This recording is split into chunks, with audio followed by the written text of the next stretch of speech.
The early months of 2025 have witnessed a significant development in the English Channel, with the number of migrants arriving in the United Kingdom via small boats setting a new record for this period.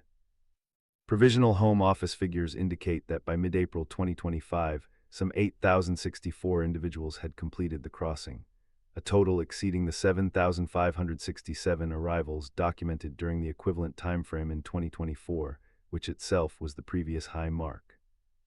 This upward trend continues a pattern observed over recent years, surpassing the totals from early 2023 and 2022 as well. The operational tempo was underscored on a recent Saturday, which saw 656 people arrive in 11 vessels, marking the highest single-day count for 2025 thus far, although below the all-time daily peak recorded on September 3, 2022. In response, the UK government reaffirms its stated commitment to restoring order through measures including enhanced enforcement, increased returns, and tackling illegal employment, while simultaneously, French authorities report ongoing maritime interventions, including rescues where some individuals accepted assistance and others declined, continuing towards the UK. These events and the corresponding data have inevitably drawn commentary within the political sphere, highlighting differing perspectives on border control effectiveness.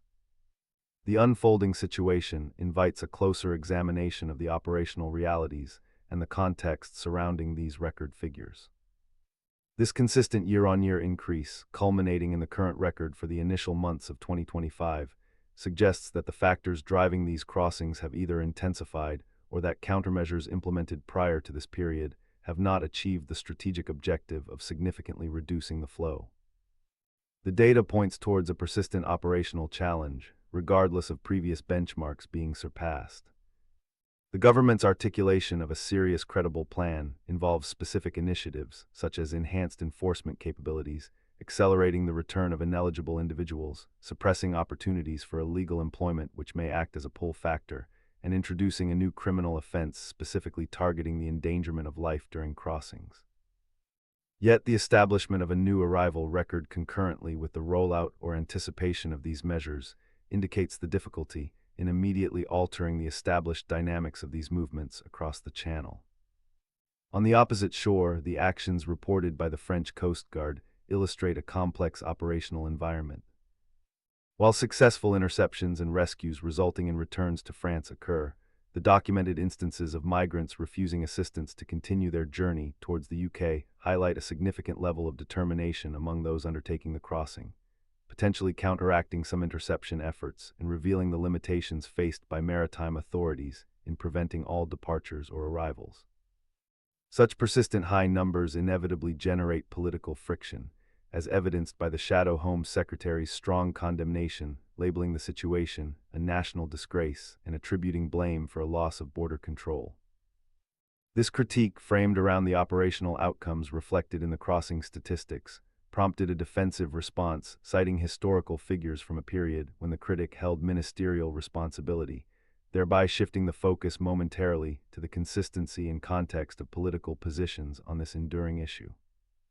Therefore, the operational landscape in early 2025 is characterized by a record volume of arrivals, testing the efficacy of stated UK government strategies and countermeasures, some of which are still pending full implementation, like the new maritime endangerment offense.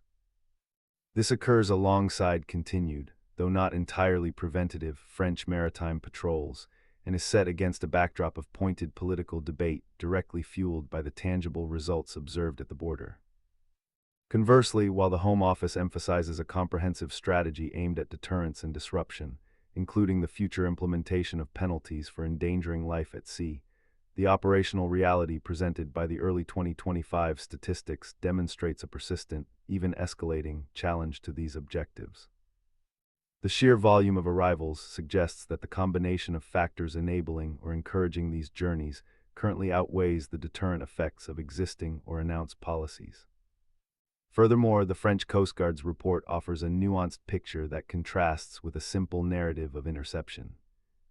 While authorities successfully intervened in several cases, the specific mention of migrants refusing assistance to continue their transit points to a powerful resolve among some groups to reach the UK, potentially indicating a perception that the risks of the crossing or the consequences of remaining in France are preferable to turning back, thereby complicating purely supply-side interdiction efforts. The stated objective of dismantling the business models of people smuggling networks requires scrutiny when juxtaposed with the unprecedented volume of successful crossings during this period. This operational outcome suggests that these networks possess significant resilience or adaptive capacity, enabling them to sustain, and even potentially expand, their activities despite countermeasures articulated by the UK government and enforcement actions undertaken collaboratively or independently. The record figures themselves serve as empirical evidence, challenging the current effectiveness of disruption efforts aimed at the core facilitators of these journeys. Furthermore, a closer look at the components of the UK's strategy reveals potential temporal or practical limitations in their immediate impact.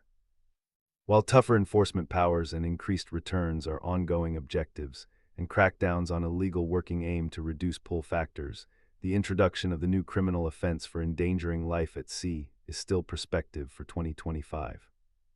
Consequently, the deterrent effect of this specific legal tool was not operational during the period when the record numbers were established, leaving a gap between the announcement of the measure and its potential influence on the calculus of smugglers or migrants.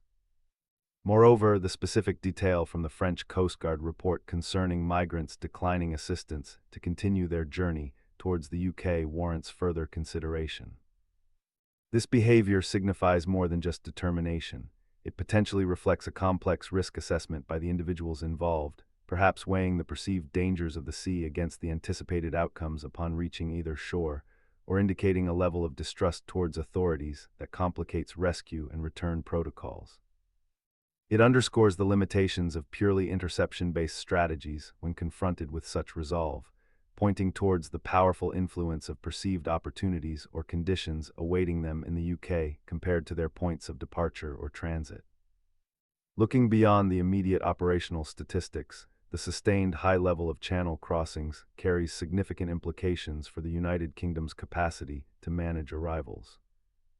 The processing of asylum claims, the provision of accommodation, and the integration or return processes are all systems subjected to increased pressure by the sheer volume documented in the early part of 2025, potentially leading to backlogs and testing resource allocation across various government agencies. This dynamic also inherently affects the bilateral relationship with France, despite cooperative efforts demonstrated through information sharing and maritime patrols. The persistence of large-scale departures from French shores, coupled with instances where migrants actively avoid French intervention to proceed towards the UK, presents ongoing challenges for cross-channel agreements and necessitates continuous dialogue regarding shared responsibilities and the effectiveness of joint operational strategies aimed at preventing departures. Furthermore, the stark figures provide tangible fuel for domestic political debate and shape public perception regarding border security and immigration policy.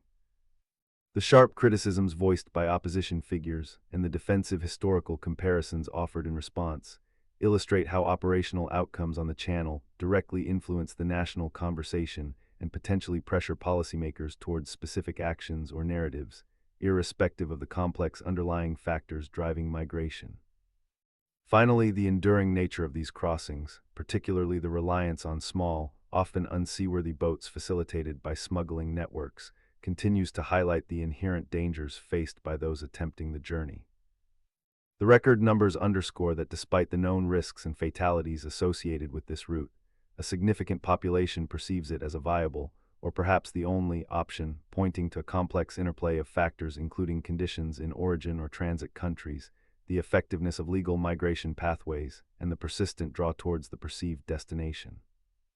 Therefore, the operational picture emerging from the first months of 2025 depicts a persistent and intensifying phenomenon of cross-channel migration via small boats. This occurs despite articulated countermeasures and existing bilateral cooperation, demonstrating the formidable challenge posed by adaptive smuggling operations and the powerful motivations driving individuals towards United Kingdom shores. The resulting pressures on national systems, bilateral relations, and the domestic political landscape underscore the complexity of managing this specific manifestation of irregular migration flows, where declared policy objectives currently face significant headwinds from the empirical reality observed at sea. Thanks so much for watching. if you enjoyed this analysis, and be sure to give it a thumbs up and hit that subscribe button for more geopolitical insights like this. I love hearing your thoughts, so drop a comment below and let's keep the conversation going. Share this video with anyone interested in deeper perspectives on current events. Until next time, stay informed and think critically. Thank you.